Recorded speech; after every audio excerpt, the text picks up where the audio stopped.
Hare Krishna, Krishna Krishna, Hare Hare, Hare Rama, Rama Rama, Hare Hare, Hare Krishna, Krishna Krishna, Hare Krishna, Krishna, Hare Hare, Hare Rama, Rama Rama, Hare Hare, Hare Krishna, Krishna Krishna, Hare Hare, Hare Ram, Ram, Hare Hare, Hare Krishna, Krishna Krishna, Hare Hare, Hare Ram, Ram, Hare Hare, Hare Krishna, Krishna Krishna, Hare Hare, Hare Ram, Ram, Hare Hare, Hare Krishna, Krishna, Hare Hare, Hare Ram, Hare Hare, Hare Krishna, Krishna Krishna, Hare Hare, Hare Ram, Ram, Hare Hare, Hare Krishna, Krishna, Hare Hare, Hare Ram, Ram, Hare Hare, Hare Krishna, Krishna, Hare Hare, Hare Ram, Ram, Hare Hare, Hare Krishna, Krishna Krishna, Hare Hare, Hare Ram, Ram, Hare Hare, Hare Krishna, Krishna, Hare Hare, Hare Ram, Ram, Hare Hare, Hare Krishna, Krishna Thank you, Gaurangi Gopi Mataji, for joining in. Ram, Hare Hare, Hare Krishna, Krishna, Hare Hare, Hare Ram, Ram, Hare Hare, Hare Krishna, Hare Hare, Hare Ram, Ram, Hare Hare, Hare Krishna, Hare Hare, Hare Ram, Ram, Hare Hare, Hare Krishna, Hare Hare, Hare Ram, Ram, Hare Hare, Hare Krishna, Hare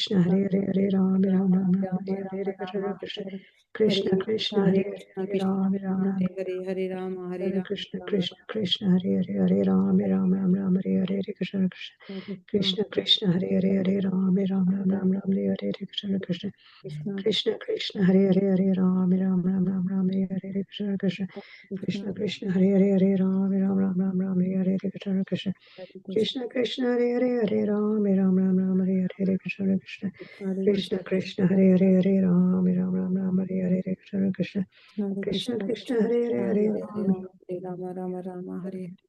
Hare Krishna, Hare Hare,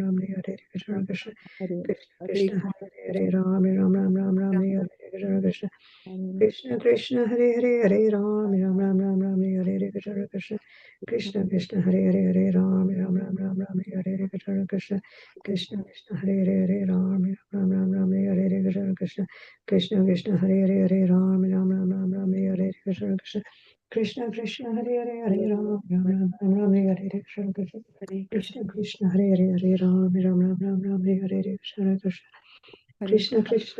Hare Ram, Ram, Hare Hare, Hare Krishna, Hare Hare, Hare Ram, Ram, Hare Hare, Hare Krishna, Hare Hare, Hare Ram, Ram, Hare Hare, Hare Krishna, Hare Hare, Hare Ram, Ram, Hare Hare, Hare Krishna, Hare Hare, Hare Ram, Ram, Hare Hare, Hare Krishna, Hare Hare, Hare Ram, Ram, Hare Hare, Hare Krishna, Hare Hare, Hare Ram, Ram, Hare Hare, Hare Krishna, Hare Hare, Hare Ram, Ram, Hare Hare, Hare Krishna, Hare Hare, Hare Ram, Ram, Hare Hare, Hare Krishna, Hare Hare, Hare Dear Ram. devotees, please accept my humble obeisances. All glories to Srila Prabhupada. Tonight, reciters are Gaurangi Gopi Mataji will be reciting in Sanskrit and Shriji Kishori Mataji will be reciting in English from Canto 3, Chapter 25, verse 16 to 30. So, Gaurangi Gopi Mataji, whenever you're ready, can you please start with invocation 3 times? Hare Krishna. Hare Krishna. Om Namo Bhagavate Vasudevaya. Om Namo Bhagavate Vasudevaya. Om Namo Bhagavate Vasudevaya. Text 16. Aham mam bhimanate kamalobhadhiri malehe vitam yada manaha shuddham adhukam ashukam samam. Hare Krishna. Please accept my humble obeisances. All glories to Srila Prabhupada. Srila Prabhupada ki jai.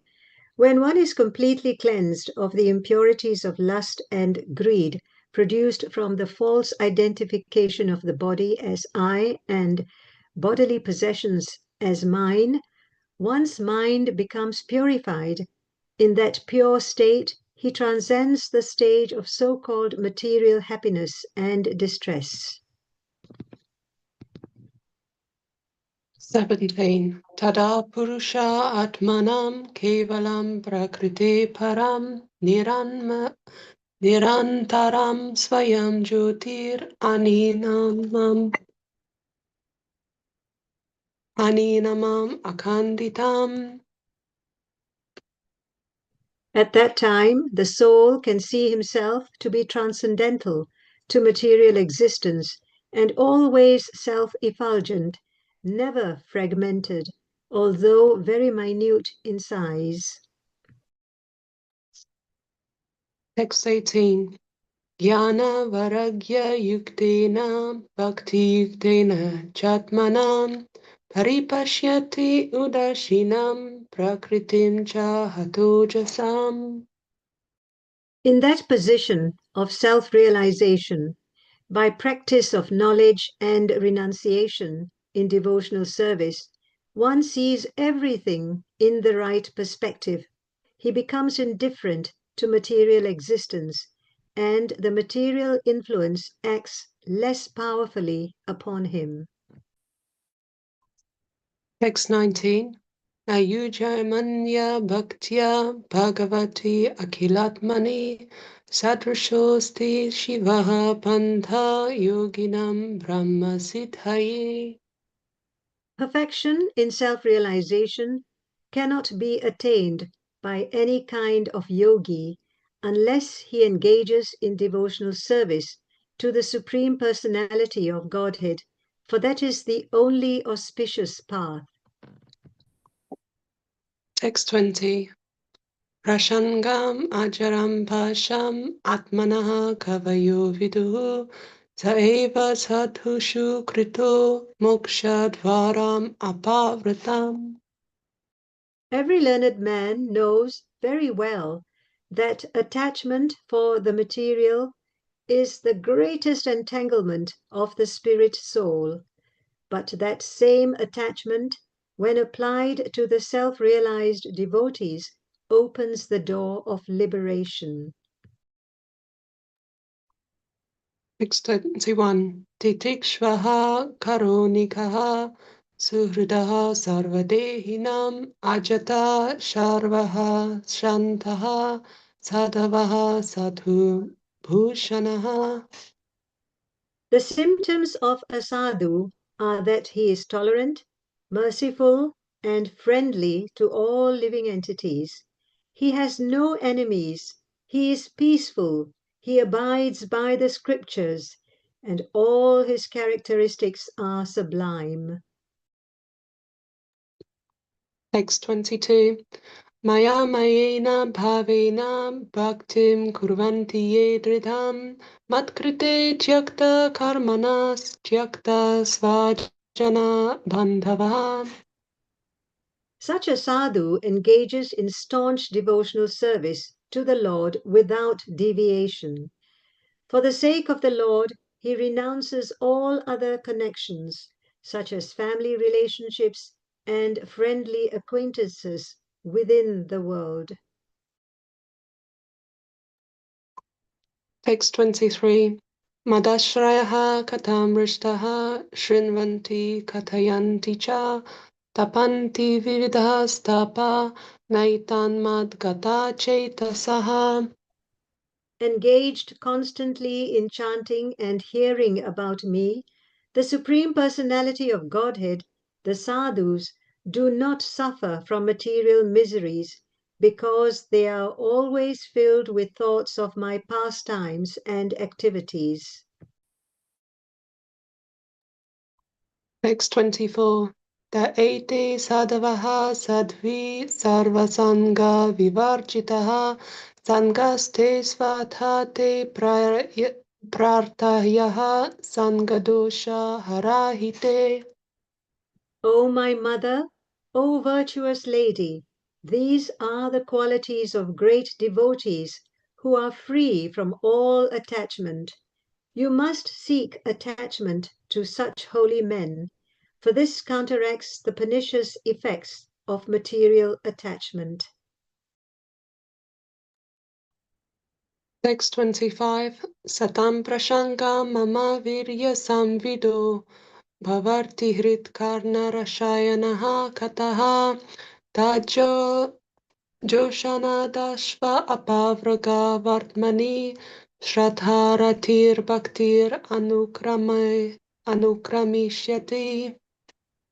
In the association of pure devotees, discussion of the pastimes and activities of the Supreme Personality of Godhead is very pleasing and satisfying to the ear and the heart.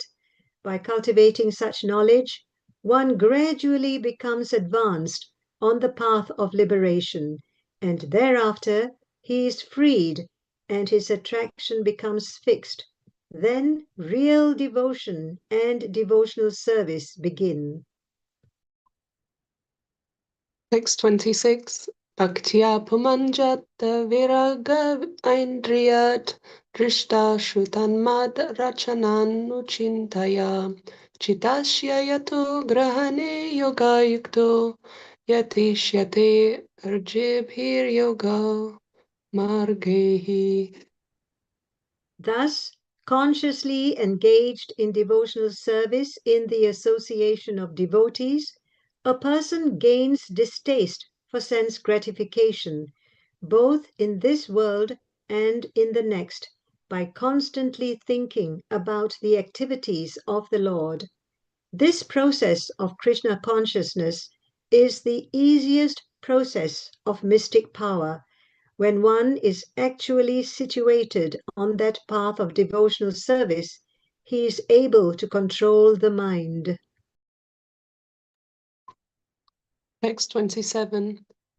Ashe vayam prakritir gunanam Jnanena vairagya vijrimbhitena yogena mai arpitaya cha bhaktya mam pratyagatmanam iha varundehi.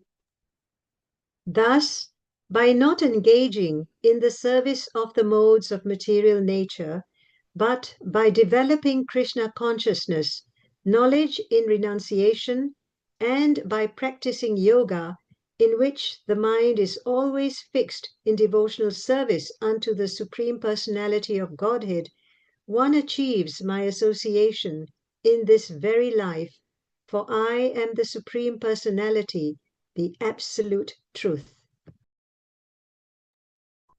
Text 28. Devahutir uvacha kachitva bhaktihi kidrishi mama gochara yaya padam te nirvanam anjasan vaishnava aham. On hearing this statement of the Lord, Devahuti inquired, "What kind of devotional service is worth developing and practicing to help me easily and immediately attain the service of your lotus feet?" Text 29. Yo yogo bhagavad bano nirvantamam stvayoditaha kidrashaha kati changani yatastatva vabudhanam. The mystic yoga system, as you have explained, aims at the Supreme Personality of Godhead and is meant for completely ending material existence. Please let me know the nature of that yoga system. How many ways are there by which one can understand in truth that sublime yoga? Text 30. Tadetan me viganihi yathaham manadhir hare sukham buddhyeya durbodham yosho bhavat anugrahat. My dear son Kapila, after all, I am a woman. It is very difficult for me to understand the absolute truth because my intelligence is not very great. But if you will kindly explain it to me, even though I am not very intelligent, I can understand it and thereby feel transcendental happiness. Hare Krishna. Thank you. Thank you, Shiji Kishori Mataji and Gorangi Gopi Mataji, for the very nice recitation. Thank you. Hare Krishna Mataji, thank you so much. Hare Krishna, everyone. Thank you for joining the chat class, and thank you so much, Korangi Gopi Mataji and Shiji Kishori Mataji, for your wonderful recitation. So today we are going to be looking at verses 27 to 29, and we'll do the invocation, then the Mangalacharan, and then we unpack the essence of the wisdom that Lord Kapila is sharing in this particular chapter. ॐ नमो भगवते वासुदेवाय ॐ नमो भगवते वासुदेवाय ॐ नमो भगवते वासुदेवाय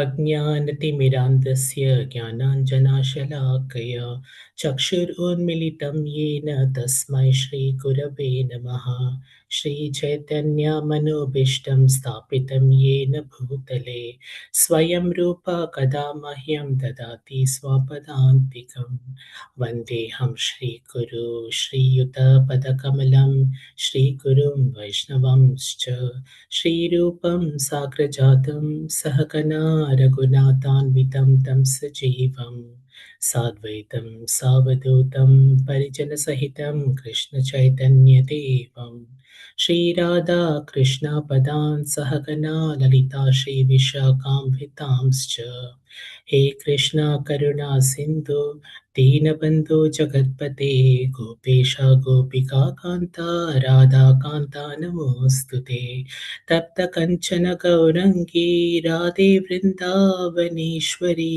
वृषभानुसुते देवी प्रणमामि हरि प्रिये वंशकल्पतरुभ्यश्च कृपा सिन्धुभ्य एव च पतितानां पावनेभ्यो वैष्णवेभ्यो नमो नमः नमः ॐ विष्णुपदाय कृष्णप्रेष्ठाय भूतले श्रीमते भक्तिवेदान्त स्वामिन् इति नामिने नमस्ते सरस्वती देवे गौरवाणी प्रचारिणे निर्विशेषा शून्यवादी पश्यता देशतारिणे जय श्री कृष्ण चैतन्य प्रभु नित्यानंद श्री अद्वैता गदाधर श्रीवासदि गौर भक्तवृंदा हरे Krishna Krishna Krishna Hare Hare Hare Ram Ram Ram Hare Hare Hare Krishna Krishna Krishna Hare Hare Hare Ram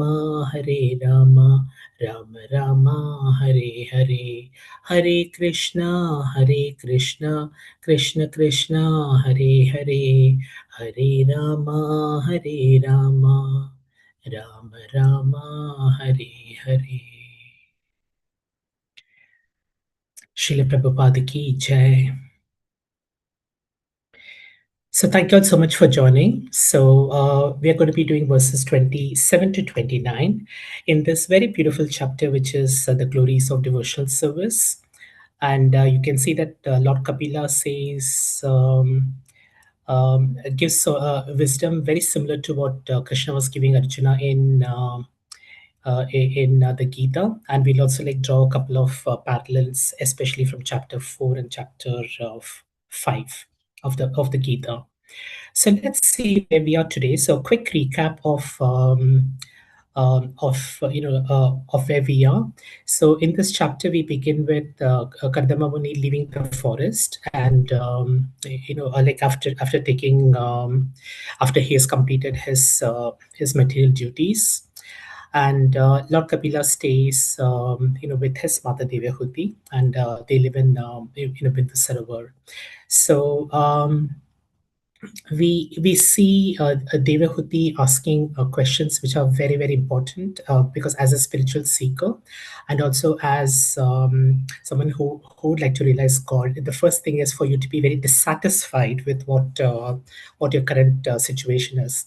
And that's why we see Devahuti saying, "I'm very sick of the disturbance caused by material senses." Because if you don't have this particular sickness, then it's going to be very difficult for you to make progress. So that's how Devahuti starts, and she asks some very very important questions, and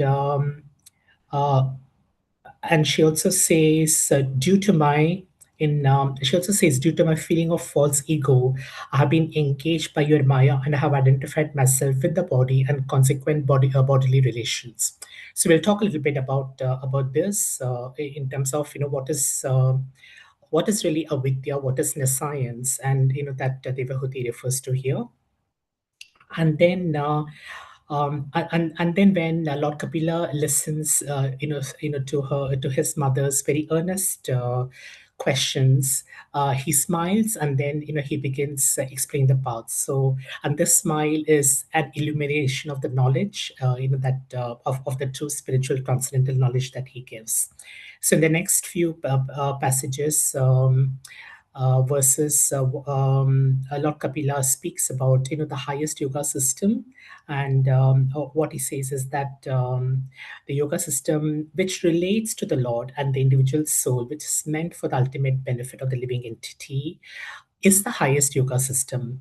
Then he goes on to explaining what that yoga system is all about, and he says a couple of things which are very which it's good to just pick up. He says that it is serviceable and practical in every way. So, which means that whatever Lord Kapila is saying is something that all of us can each one of us can really like imbibe, and if we truly have the desire to follow the path that he's sharing, like it's definitely work, it will take us to the path of self-realization. So it's both serviceable and it's also practical, and in today's verses we'll see how. Then he also speaks about the about what is conditional life, and then about he also makes a reference to false ego, which is the false identification of the body as I, and that's what really gets you into the way of your truly understanding who you are, which is the eternal soul, which is Sachidanand. And then he also goes on to explain who's the learned man. So who's this Atmaram, and who's this self-realized soul, and he gives a number of qualities of the self-realized soul. So he says, for example, that the symptoms of a sadhu is that he's tolerant, merciful, and friendly to all living entities. So those are just some of the qualities that he says, which is also the Vaishnav qualities. Part of the the 26 Vaishnav qualities, and and such a sadhu also has he renounces all connections such as family relationships and friendly acquaintances within the world, and he's constantly engaged in chanting and hearing about the Lord, and they do not suffer from any material miseries. And then he says these are also and what he like invites and encourages Devahati to do is that you must take attachment with such holy men, because it's only when you have this association that you'll also be inspired to make that progress, and also to follow the path of self realization. And as we come towards chapter 12, text 26, what he says is that when you constantly have this engagement with with the sadhus, then you're going to slowly start getting this distaste for anything that you have any material attachments, and that is the sign that you're starting to truly make progress, because till you feel that dissatisfaction, as Devahuti felt right at the start of this chapter, till you really feel that something is not right in this world. I think I'm not really feeling happy, I'm not feeling the joy that I should have. Unless we start really feeling that, we'll not really be able to really follow that path. So that's where we are now, and that's really quickly summing up like where we are in this particular chapter. So I before we move to the verses, there are just like a couple of questions that I wanted to ask you all, and just a couple of topics that will help us to like understand the wisdom behind what Lord Kapila is saying here. So my first question is, who do you think is the doer? So we see that everyone is busy with lots of activities in this world. And for example, I'm like like here talking to you, sitting in this particular chair in a hotel room, and you're listening to me in this particular Zoom. So we are all doing some activities of some kind, and I can see because I'm outside, and there is a lot of noise that I can hear. I hope you can't hear. I can hear the noise of the vehicles going by. So you can see that there's a lot of activity that's going on, and obviously lots of things are happening. So who is the doer? Would somebody like to take a guess? Is it me who's the doer? Am I? Is Madan the living the Madan the soul, the doer? No, Prabhuji. These three modes of material nature. If Thank I you. may. Thank you. Thank you, Girish Prabhu. So yes, it's the three modes of material nature. And is that the only doer? Is it Krishna, Prabhuji? It is Krishna too. Yes. And thank you so much. And is there anyone else who's a doer?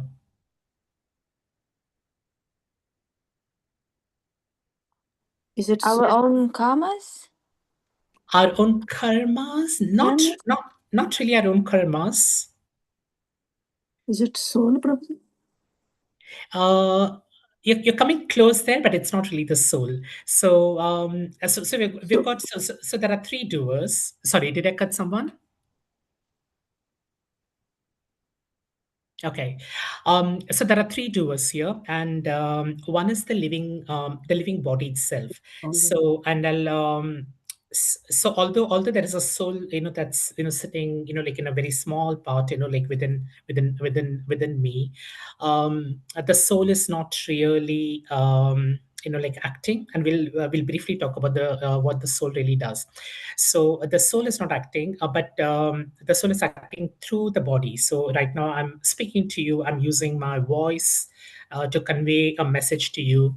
I'm using my hands to do some gestures. I'm trying to look at the screen, etc. So all those things which I'm doing, but I can't do that till there is a sanction, and that's where the Lord is important. So Krishna, unless Krishna doesn't sanction, nothing really gets done in this universe. And how he does it, he sanctions, and then Prakriti, as you have described, or the three modes of material nature, Krish Prabhu, as you mentioned, is the way by which it helps you make that happen. So basically, there are three. So there is a living body, which Krishna calls the kshetra. Then then Krishna himself, who is sanctioning it, and then the action really happens through the three modes of material nature. So the soul has a role to play, although it doesn't. It can be, one can argue that the soul is the doer, but it's not really the doer. It's not really doing anything, but it does something which is very, very important. And what is that? It is doing something which is very important, and that's what causes the doing.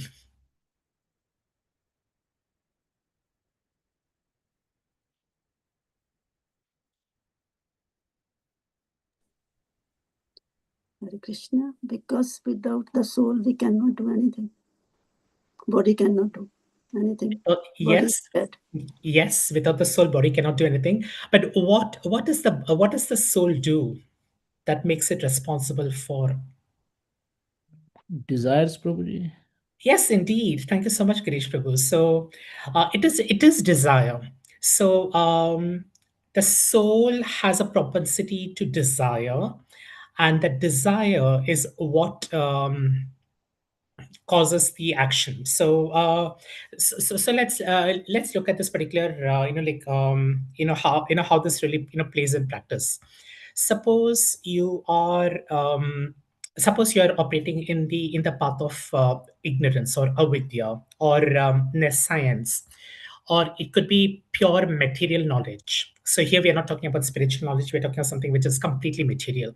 So, we look at avidya, and because of that particular lack of knowledge and or lack of what's the right thing to do, there is a desire that evokes in my heart, in myself, and that's where the soul really starts desiring. And but this desire, if it's not directed towards serving the Lord, is nothing but sin.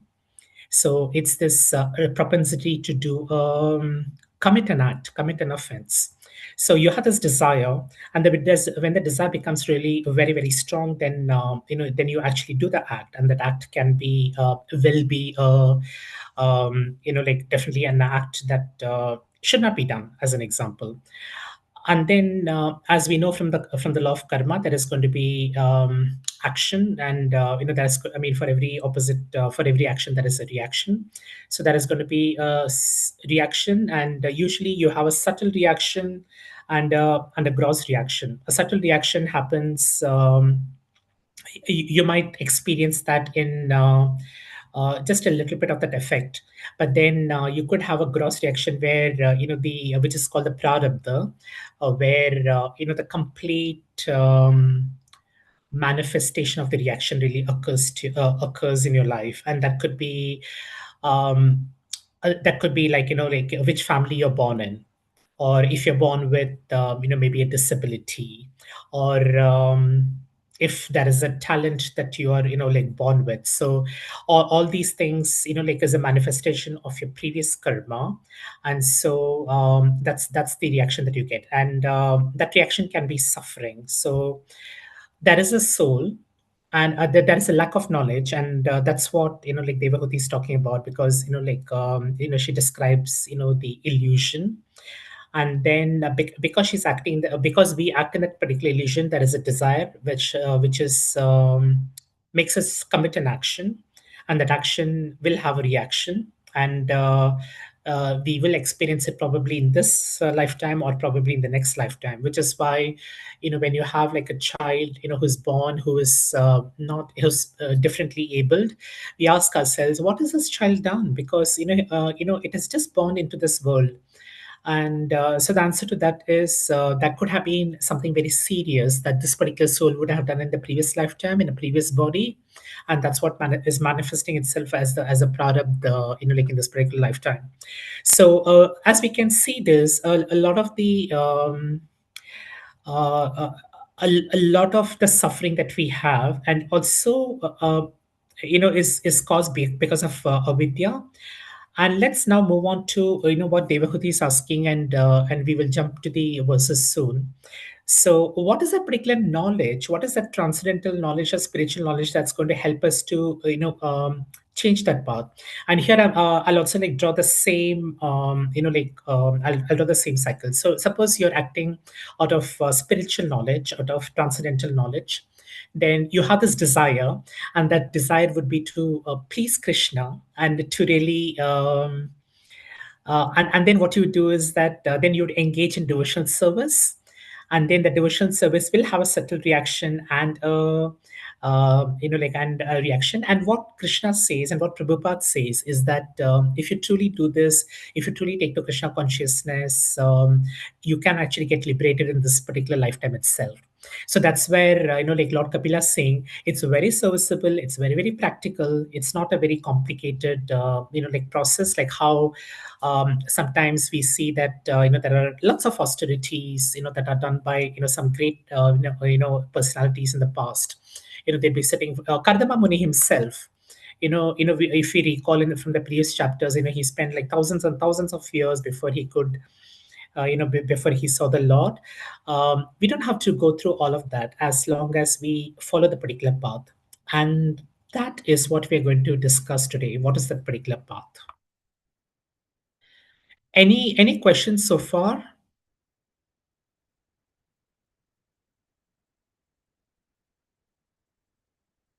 So let me then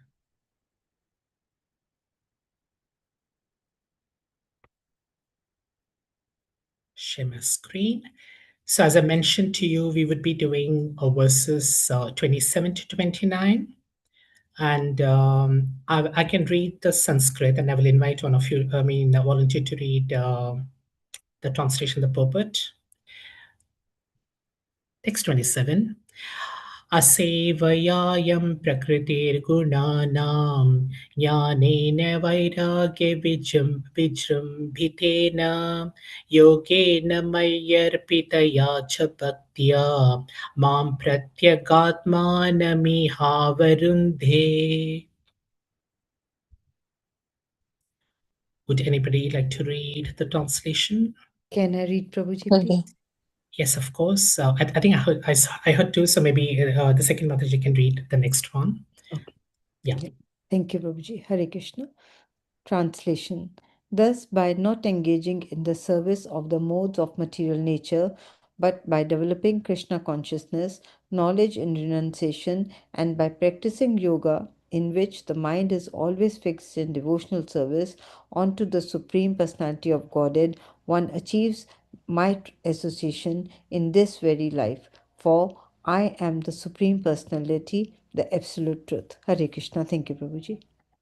Hare Krishna, thank you. Would you also like to read? Okay, so maybe we'll quickly go through this and then we move to the purpose. So what is Lord Kapila saying here? By not engaging in the previous, he's spoken about the sadhus and then how it's important for us to be associated with the sadhus, and by not engage and when you engage in devotional service and in the spiritual activities, then you're not engaging the service of the modes of material nature, which is through avidya. And when you're developing Krishna consciousness, and when you're also doing knowledge and renunciation would be I'm giving away the fruits of all that I'm doing, but I'm just performing my prescribed duties. So and by practicing yoga, which is which is the highest yoga system that Lord Kapila was speaking about, where the mind is always fixed in devotional service, because there are many kinds of yoga, and we will refer to some of them later on. But the yoga that like Lord Kapila speaks about here is bhakti yoga, as we'll see. And then they can achieve my association in this very lifetime. So you don't have to like spend lifetime after lifetime and going through all the all the karmic reactions for your for your activities, because of your desires which are not right, which makes you commit those offenses. So repivoting your soul's desires towards the spiritual path is going to help you to achieve your association in this particular lifetime itself. So let's read the purport, a very beautiful purport by Srila Prabhupada. So who would like to read this? Hare Krishna Prabhuji, can I read please? Of course. Thank you. When one engages in devotional service to the Lord in the 9 different kinds of bhakti yoga as enunciated in authoritative scriptures such as hearing, shravanam, chanting kirtanam, remembering, offering worship, praying and offering personal service, either in one of them or 2 or 3 or all of them, he naturally has no opportunity to engage in the service of the 3 modes of material nature unless one has good engagements in spiritual service. It is not possible to get out of the attachment to material service. Those who are not devotees, therefore, are interested in so-called humanitarian or philanthropic work, such as opening a hospital or charitable institution.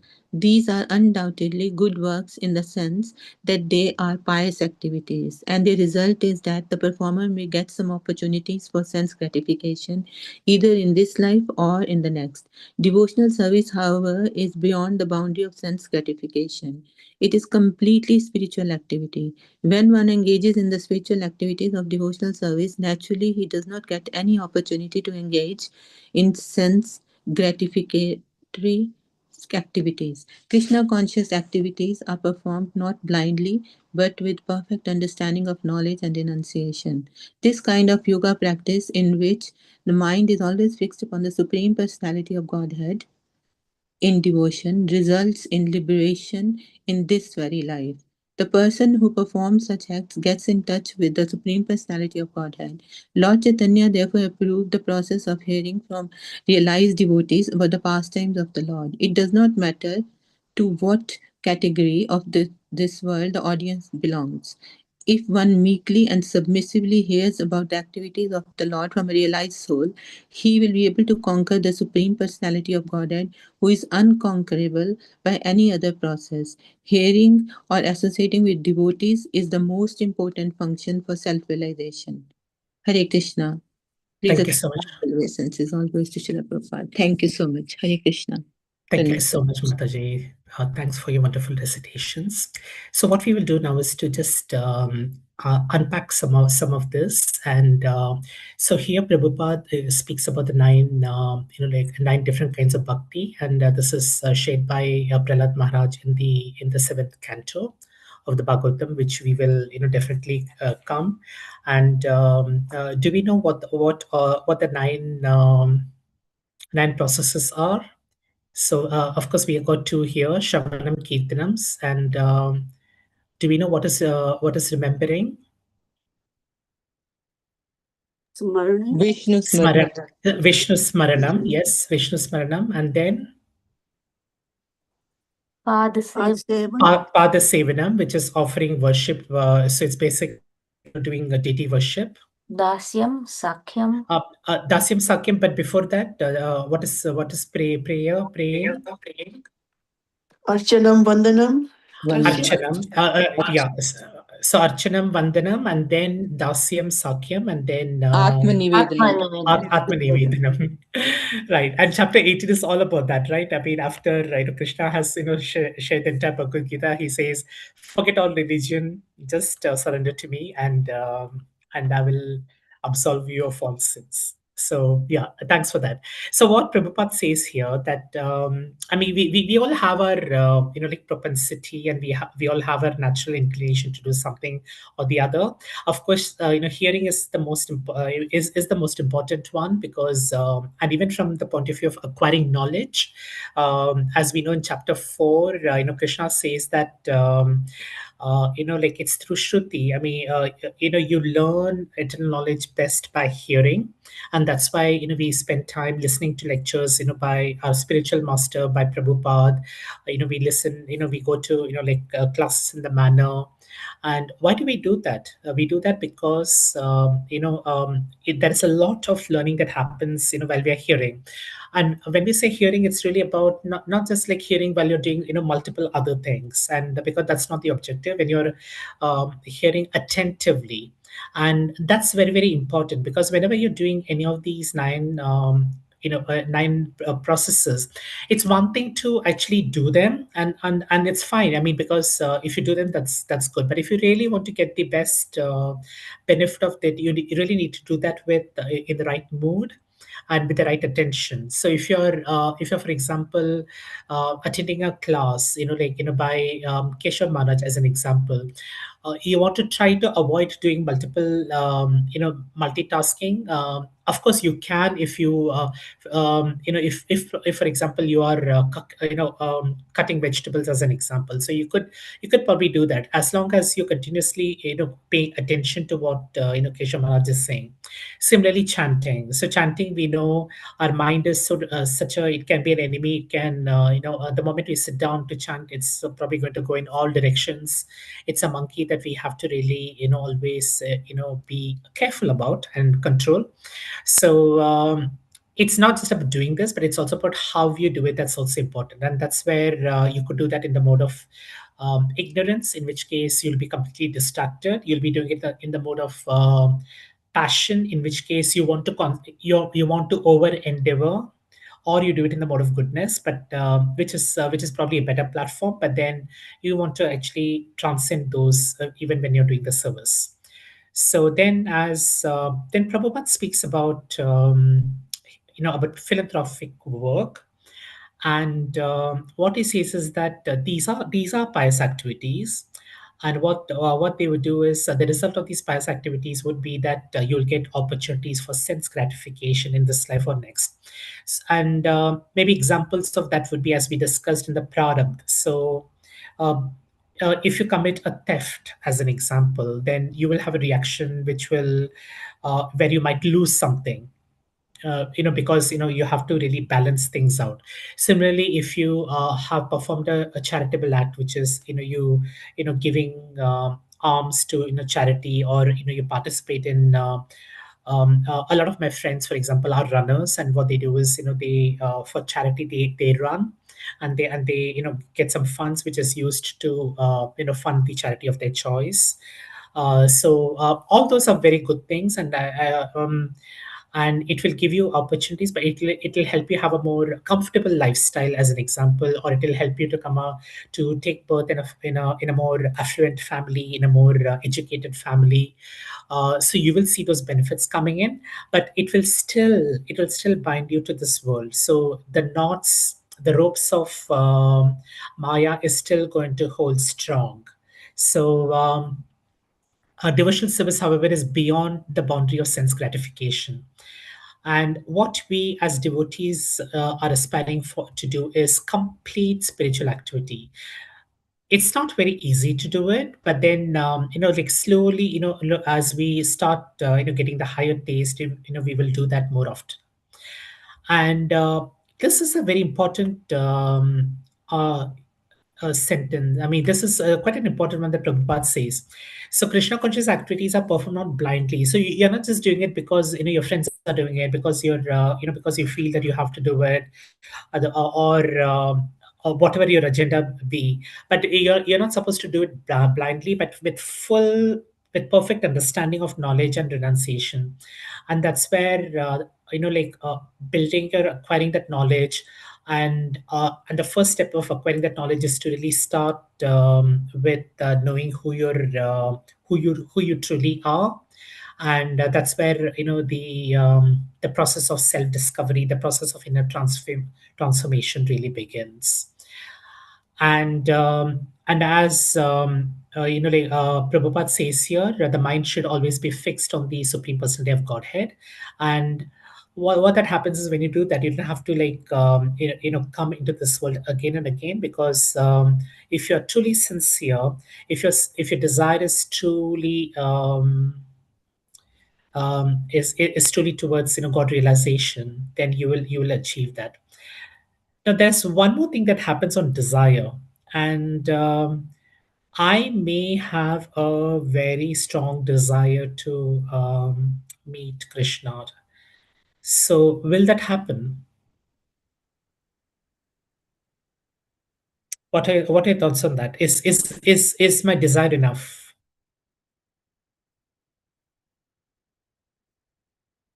or is there something more?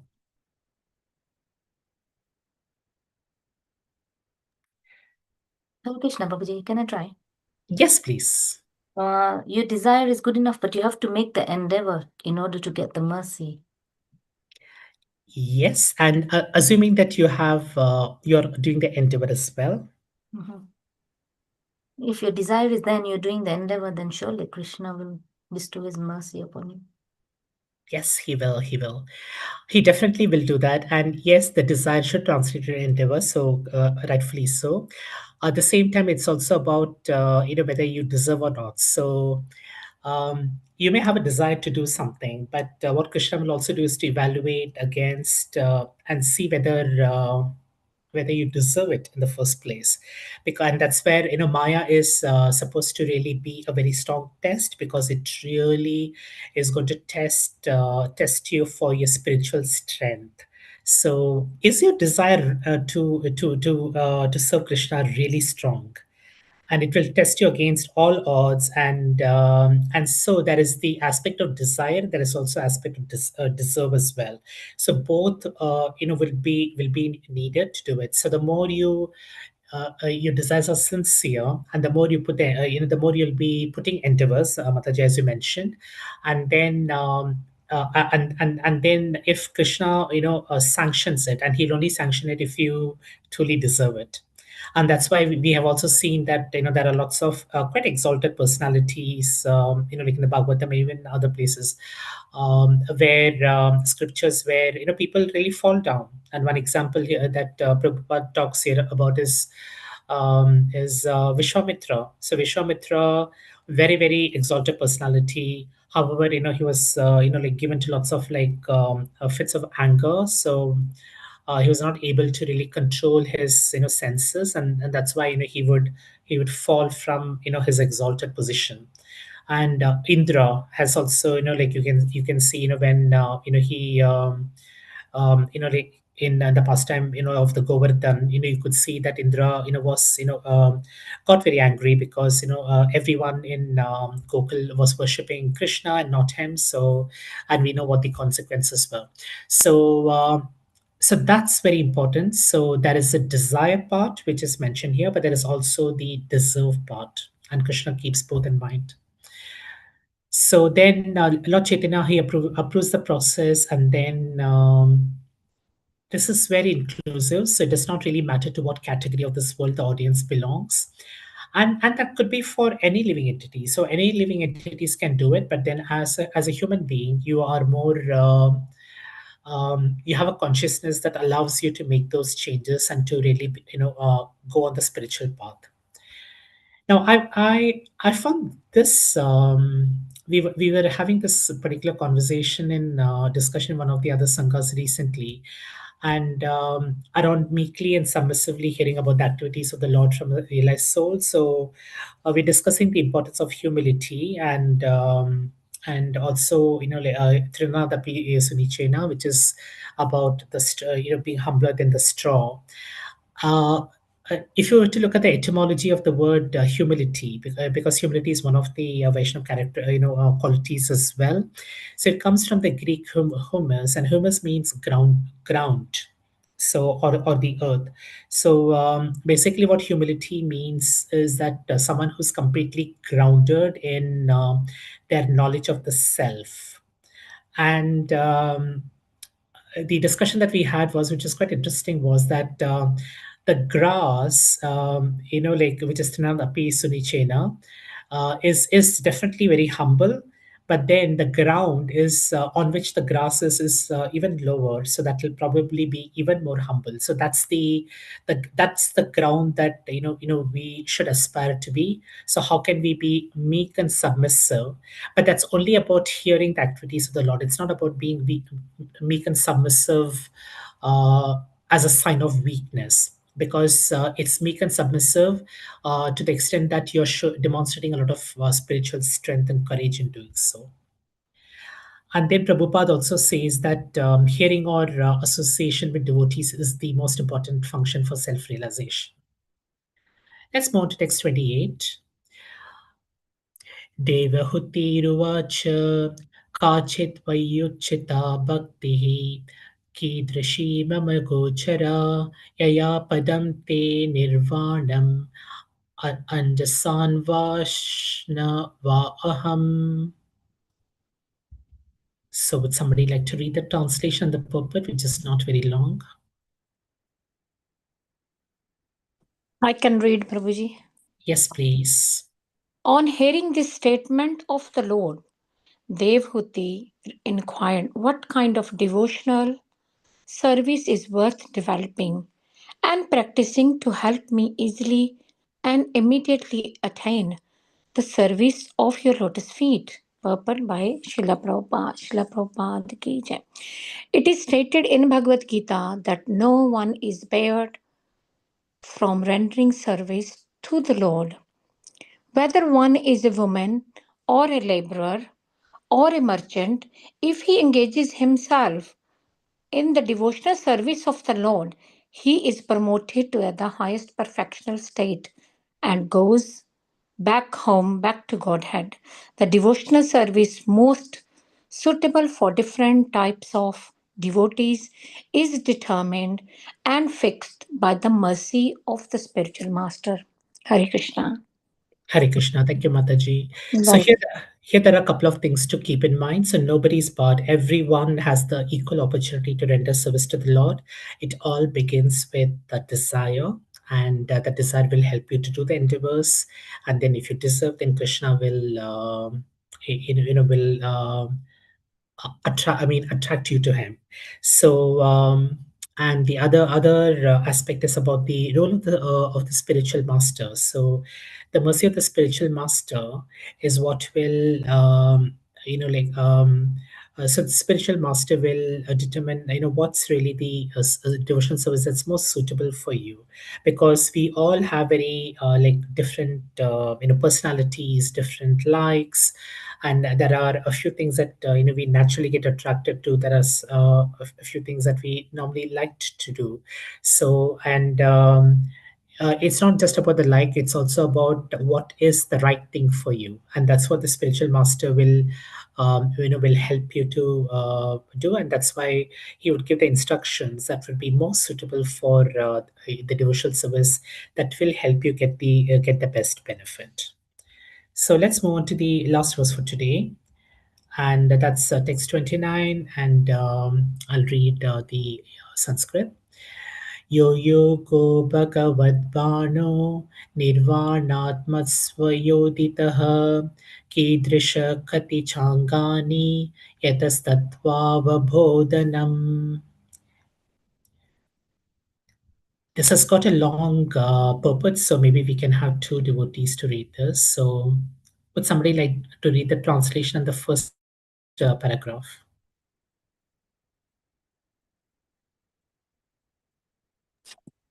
Hare Krishna Prabhuji, I can. Please do. Thank you.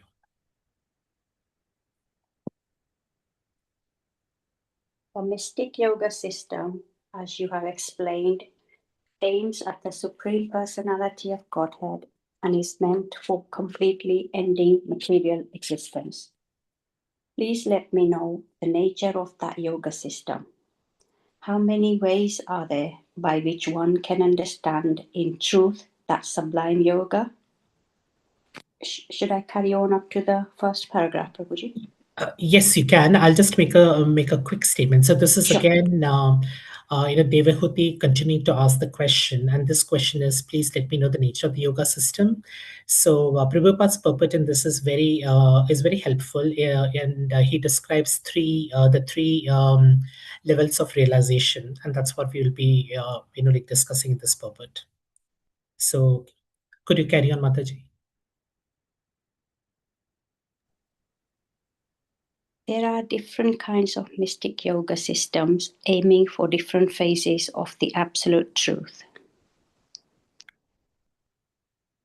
Should I carry on, Prabhuji? Yes, of course. Yeah, the full paragraph, please. Okay. The Jnana Yoga system aims at the impersonal Brahman effulgence, and the Hatha Yoga system aims at the localized personal aspect. The Paramatma feature of the absolute truth, whereas Bhakti Yoga or devotional service, which is executed in 9 different ways, headed by hearing and chanting, aims at complete realization of the Supreme Lord. There are different methods of self-realization, but here Devahuti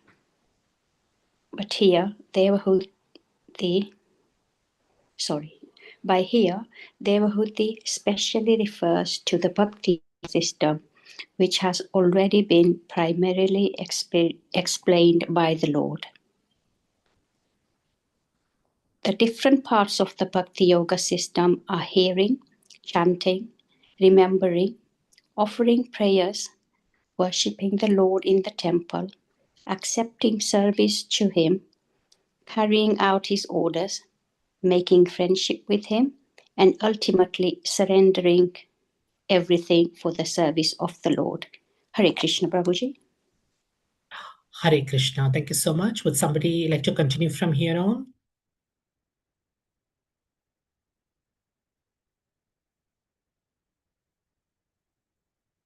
Anyone, please don't be shy. Hare Krishna. I can read, Prabhuji. Okay, so we've got two. So maybe one of you could read the first paragraph, and the other Mataji can read the second one. Yeah. Is it from unless? It is from The word. the word. Yes. The word nirvana man is very significant in this verse. Unless one accepts the process of devotional service, one cannot and the continuation of material existence. As far as Gnanis are concerned, they are interested in Gnana Yoga.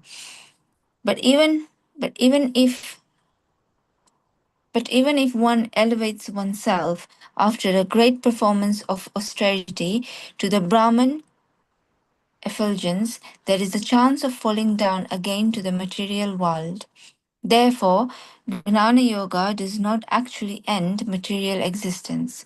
Similarly, regarding the Hatha Yoga system, which aims at the localized aspect of the Lord, Paramatma, it has been experienced that many yogis, such as Visvamitra, fall down, but Bhakti Yoga, once approaching the Supreme Personality of Godhead, never come back to this material world.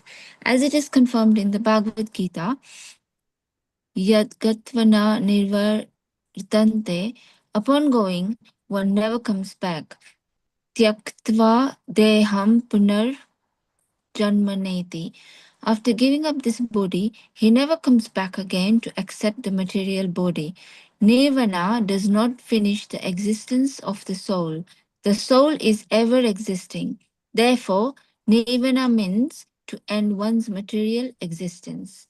And to end material existence means to go back home, back to Godhead. Thank you, Mataji. Who would like to read this last paragraph? May I, Prabhu? Yes, please. Hare Krishna. Hare Krishna. Sometimes it's asked how the living entity falls down from the spiritual world to the material world. Here is the answer. Unless one is elevated to the Vaikuntha planets, directly in touch with the Supreme Personality of Godhead, he is prone to fall down, either from the impersonal Brahman realization or from an ecstatic trance of meditation. Another word in this verse, Bhagavad Bana, is very significant. Bana means arrow. The Bhagavad Yoga system is just like an arrow, aiming up to the Supreme Personality of Godhead. The Bhakti Yoga system never urges one towards the impersonal Brahman effulgence or to the point of Paramatma realization. This bana or arrow is so sharp and swift that it goes directly to the Supreme Personality of Godhead, penetrating the regions of impersonal Brahman and localized Paramatma. Hare Krishna. Hare Krishna. Thank you so much. We'll just look at a couple of important sentences here. So what Prabhupada is saying here is that there are three levels of realization. The first one is Jnana Yoga, and Jnana Yoga is based on transcendental knowledge, but then the focus is more on the Brahma Jyoti or the impersonal Brahman effulgence. So the Brahma Jyoti is also part of like Krishna. It's but it's like the rays of the sun and not the sun himself. So so those who are the Jnana yogis are attracted by the rays of the sun or by the sunlight, and they would like to merge with they would like to merge with the Brahman. And what that means is that you lose your individual sense.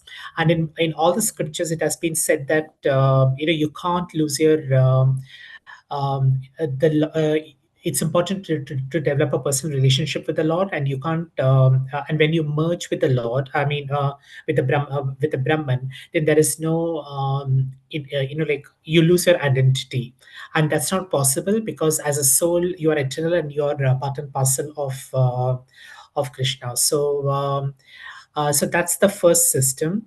That's the first level of realization. The second level of realization is where you understand the localized personal aspect. So you understand the Paramatma feature, and but that's still not as advanced as the Bhagwan realization, which is what Bhakti Yoga really helps you to achieve.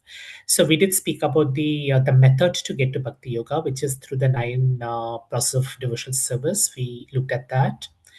And then Prabhupada also talks about how uh, even if you elevate yourself, whether as a jnani or as Hatha Yoga, but then there is really a danger that you will fall down, because you can't ensure that your position is always going to be safe. And it doesn't really end material existence, because there is always a possibility of your coming down. And why would you want to do that when you have the highest form? So it's almost like saying, if my aim is to, if I can get a level, why should I aspire for a B level? So clearly we're looking at trying to get A level realization and not B or a C, as like Prabhupada says here. And there is also a reference to nirvana, and nirvana is also used in Buddhism, although it doesn't. It's not exactly the same. Enlightenment or nirvana in Buddhism is not exactly the same as what's referred to in the Vedic scriptures. So here, nirvana means to end one's material existence, which means that your spiritual body is still there, because your spiritual soul is eternal, and that's always been there, like as Krishna says in chapter 2, so of the Gita. So nirvana means to end one's material existence, and when we end material existence, what it means is that we are going back to Godhead. So we're getting liberated from the cycle of birth and death, and we are going to the spiritual world, to Goloka Vrindavan. And Prabhupada also gives a metaphor and an analogy here about a bana. So when you really have a bhakti yoga is a very sharp arrow, and what it and when once it's like like Arjuna seeing that the eye of the bird when the Dronacharya asks him to shoot the bird, shoot the eye. So he's not looking at the trees, he's not looking at the branch, in which the bird is sitting. He's not looking at the even at the bird. Actually, he's looking at the eye of the bird, and we need to have that level of like focus. So we should not get distracted by by the knowledge around, by the distractions, by the material world, by the three modes of material nature. Our focus has to be very sharp, and once we really have that sharpness of desire, once we have that sharpness uh, of wanting to please Krishna, then you can just shoot the arrow, and if you deserve it, the arrow will go and reach its destination, and you'll also reach your destination, which is Goloka Vrindavan. So that is. So that in essence is what these three verses were. So just to quickly summarize. So the Lord speaks about the 9 of the highest yoga system, and then Devahuti asks, what is the best yoga system, and that's where we understand about the three levels of realization, and how bhakti yoga or devotional service is the only path that can help you to accelerate, like the barn. It can accelerate your spiritual path towards going back to Godhead. So very beautiful passages, and maybe just invite some reflections, any questions on what we have discussed, or anything that came to your mind as we were discussing this.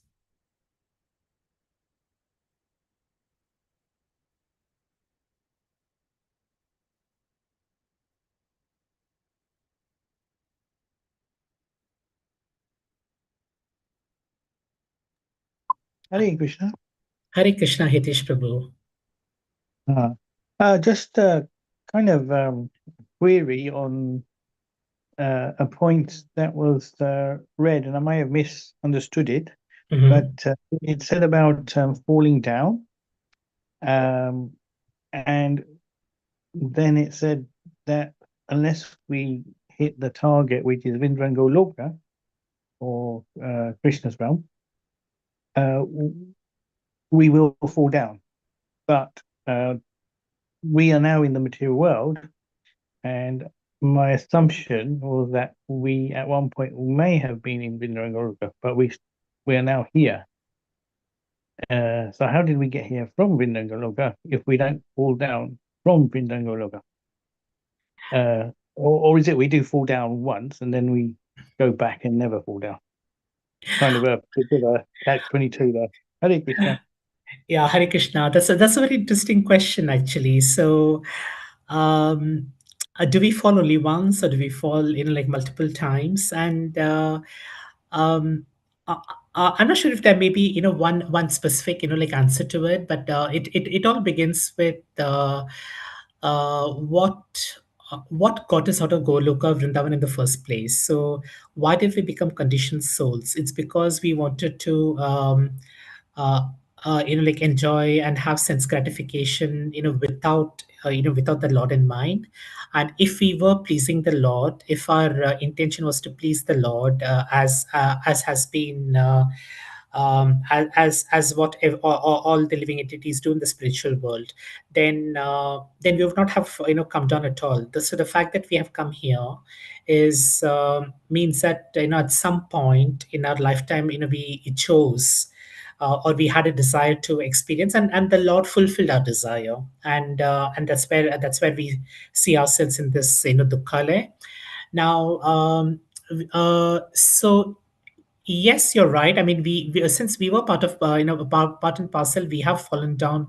All of us have fallen down anyway. Now the question is, how many times have we fallen down? And frankly, that I'm not sure if I think it'll probably like be very different for each one of us. Now, some of us maybe a few lifetimes closer to to Goloka Vrindavan. Some of us, could be probably, depending on our desire, we could go much faster.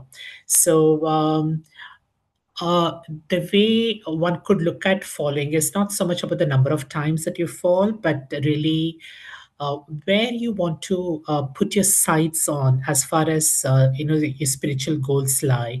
So do you want to be at level one realization, which is impersonal Brahman? Do you want to do it at localized Paramatma level? But then there is a risk that we need to understand that if we realize on at these two levels, we are still not completely getting rid of our material existence. So our goal has to be how we can get away from the material existence. And it is always, I mean, falling down or climbing up is always a function of our desires, and what those desires result in actions, isn't it, Hitesh Prabhu? So I suppose we can fall, maybe not just once, we could fall twice, we could fall probably multiple times. But could we use this particular lifetime as, with the mercy of Prabhupada, with the mercy of Chaitanya Mahaprabhu, to uh, to uh, to take to Krishna consciousness, and not do it just because everybody's doing it, but really because we feel that it's the right thing to do, and we feel that sincere desire, and then that will help us to be stronger. And the key thing is really about being a spiritual warrior, because all of us here are like grihast, as I can understand. Because if you are in the temple, you may have different kinds of difficulties. So how do we surmount those difficulties, and how do we stay that path, and how do we continue to make that progress so that we don't fall down? I think that's the key question. So could we fall a number of times? Yes, we already have fallen because we are here. But if we want to avoid falling in the future, then that's really the path that Lord Kapila is saying we should take. I hope that answers your question. Yes, Hare Krishna. I think my understanding is that maybe the first time it was a choice because we chose to enjoy separately or from Krishna, and then as we're trying to make our way back, we could be not be potentially misled and go to the impersonal Brahman. But then at that point, when your karmas or your voidness runs out, you have to come back here. You can't go up. You have to come back. Therefore, you fall down. So maybe the first time's a choice, and I'm speculating. First time's a choice, and the rest of the time he's like, oh, we hit the wrong target until we get back. Yeah. That's just kind of my idea. But then again, maybe you make that choice again afterwards. Never know. Hare Krishna. Yeah, you never know, and at least we have to guard ourselves from getting into the lower planets, because at least in a human life, you can you can really you do have the opportunity to actually take to Krishna consciousness and go back to Godhead. You may not really have that opportunity if you come as a different living entity, or in a different life form, or if you go even further down. So I think we should try not to fall too far below, because then it's going to be even more difficult for us to really come up. But yeah. Thank you. Hare Krishna. Thank you. So there are no more questions. Shri Kushari Mataji, could I invite you to do the final prayers, please? Prabhuji, sorry to interrupt. Achha I couldn't Mataji, unmute. go Hare ahead. Krishna, thank you for Hare that wonderful Krishna. class. Hare Thank you. Krishna. Prabhuji, I just wanted to follow on from that question and answer. Where are we falling down from? Because Krishna says in the Bhagavad Gita 15.6, I think, Natad Bhasayate Suryo Nashashanko Napavaka Yadgatva Nivartante Taddamam Paramam Mama. So whoever goes to that dam never falls down. So I kind of am a bit confused there. So were we there once and we fell down, or did we never make it there? Where are we falling down from? Sorry, Prabhuji, I was just kind of pretty confused. So Pataji, I think that's a very good question. So as Hitesh Prabhu mentioned, we were all there in the spiritual world, and the material world has been created, for the conditioned souls, because we made a choice at that point of time, as Hitesh Prabhu mentioned, to uh, to have our own desires, and to do our own sense gratification. So we did make a choice, and that's where we really fell down. And our endeavor now, and our process, is to really see how we can follow the process of devotional service, to help us to get to where we were. It's like really, we've been thrown out of our homes, our rightful homes, and now what we're really trying to do is to find a path to get there. And there are obviously obstacles that are going to come along the way, and our desire is going to help us stay the path. And if Krishna feels that Maya is going to test us, our spiritual strength, and if we succeed in the test that Maya gives us, then we will come back again, and then we'll have the same bliss as what we started off with. Okay. Get it. Thank you, Prabhuji. Hare Krishna. Yeah. Hare Krishna. We all could be at very different levels now, but the fact that we are all here today, the fact that we come regularly, attend the classes, are all the right signs. And I would say that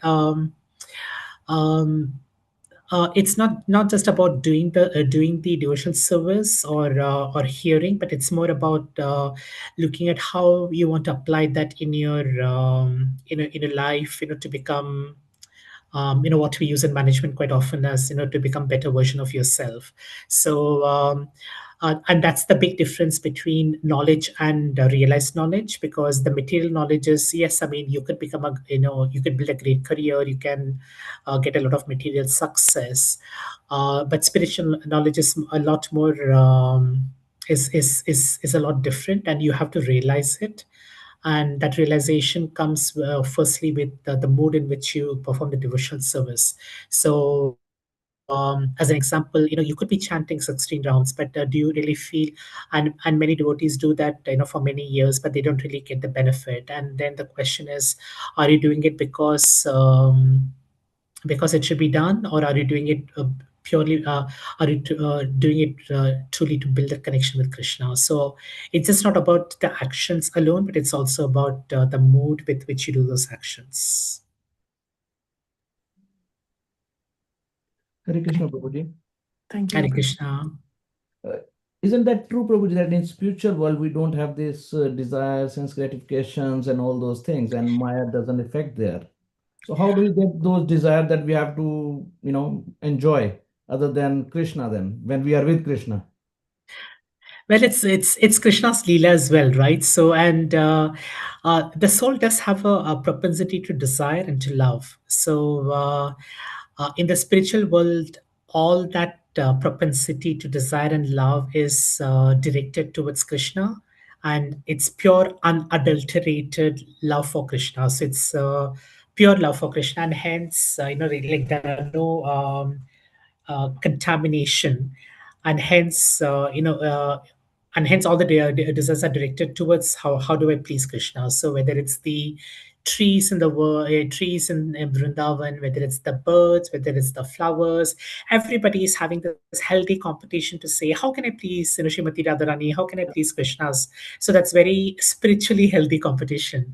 But the moment you direct that towards in a material context, it can go completely wrong, and that's what we are currently like grappling with, and that's what we are currently fighting. And the 9% of bhakti and association and hearing, particularly as Prabhupada said, is can really help you to pull yourself out. So you have got into this quicksand, into this quagmire, into this swampy area, and what you have is you have got hearing and you've got like association. So use that weapon of detachment, cut all the desires that you have on the material world, and then you'll go the path towards the spiritual world. So do living entities in the spiritual world, do they have desires? Yes, but their desires are not for sense gratification, it's to please Krishna. Exactly. So if we have a desire to please Krishna, why we fall down then? Because we don't have any material desires then. That was the time. Unless Krishna want us to go down, because he put interest in us, or you going down and play some material world, is time for you to enjoy there, because we can't do that because spiritual world have only Krishna.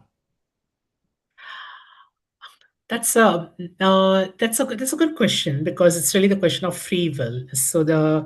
So then how did we get this desire in the first place? Exactly. Is what Girish Prabhu, your question is. How did this uh, how did we start feeling this sense of duality of happiness, distress, etc., which was completely unknown. I don't know. I'm sure there's an explanation, but Well, I don't let's know say, if there's any. yeah, sorry, Prabhu. Let's say if we go back, time immemorial, let's say millions of years, billions of years, whatever, when this first creation happened, right? Before, there was no material world, only spiritual world was there. And one day Krishna decided to, let's have this new world, fancy world, right? Which we are enjoying unnecessarily right now. So that time, everybody was in spiritual world, or within Krishna, or wherever they were, right? Yeah. That time they didn't have any desire because they don't know what the material world looks like.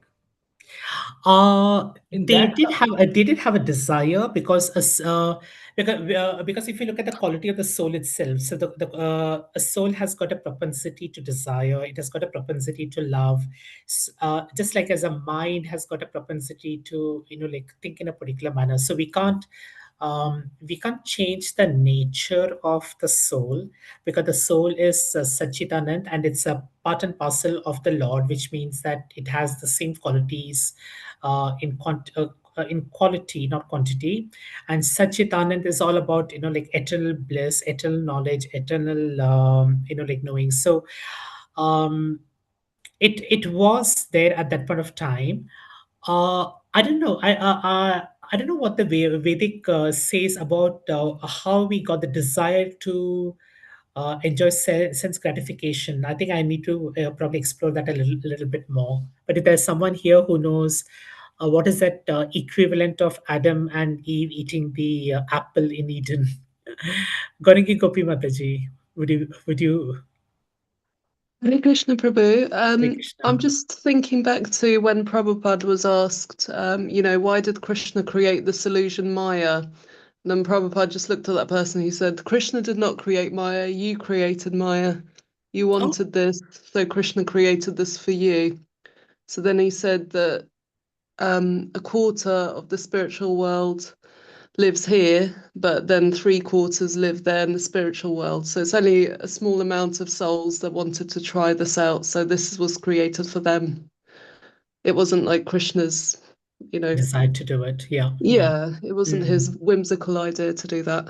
Thanks, Gopi Mataji. And I think it's also good to remind ourselves that the material world, although it looks so big, but it's only 25% of the entire creation. The 75% is still spiritual. So we happen to be in the minority, actually, and we happen to be those. What do we say, truants, that the school children, we have just been very naughty, living entities, and now there is an opportunity for us to go back, and we should make the best use of it. If we don't make the best use of it, then we're just wasting this particular lifetime as well. So thank you, Gorangi Gopi Mataji. I think Krishna didn't create it for his enjoyment. He created it because as a father, I mean, he was fulfilling your desire. Prabhuji, could it also have been that, I mean, there are several universes. We just think that we exist in one, but there are several. So we could have been anywhere, really. And also the desires could have been dormant within the soul, which when you're at the time of dissolution, the dormant desires just lay dormant. And then when when the new creation happens, I suppose, So our limited vision just thinks of us as being within one planet, one universe, but we could have been just anywhere. Yeah, that's true, Mataji, because currently we're trying to make sense of this with our material senses, but we do know how limited they are, and this is obviously a topic, for which one has to, because it is inconceivable, isn't it? Because the Lord says that you can't really understand me, and that also applies to His creation too. So, and unless we ask those questions, because today we are not even asking those questions. So when we ask those questions, that means that that will become we will start getting that growing dissatisfaction of why are we here. It's what Devahuti felt at the start of this particular chapter. I mean, I'm very I'm very disturbed by all that's going on, and unless you feel the sense of disturbance, you can't really make that choice to say I want to go the path of bhakti. So yeah. Thank you, Prabhuji. Thank you. Thank you. I know we exceeded time, but thank you all so much for the questions, and I hope this allows you to do more reflections. The best part of these classes are not necessarily that you have answers to all the questions, but if it opens up if it opens up your heart more to Krishna, if it opens up your heart more to the transcendental knowledge, then then the purpose is met. So on that note, thank you so much once again, and Shri Kishori Mataji, would you? Hare Krishna Prabhuji, thank you very much for the very nice class. A really, really nice class. Please accept my humble obeisances. All glories to Srila Prabhupada. Srila Prabhupada ki jai.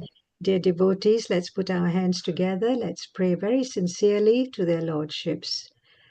Vanchakalpatarubhyascha kripa sindhubhya eva cha patitanam pavanebhyo vaishnavebhyo namo namaha.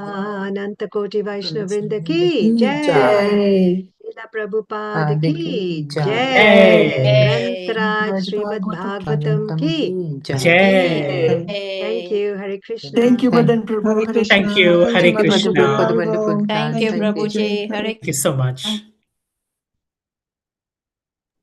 Thank you, Prabhuji. Hare Krishna. Thank you. Hare Krishna.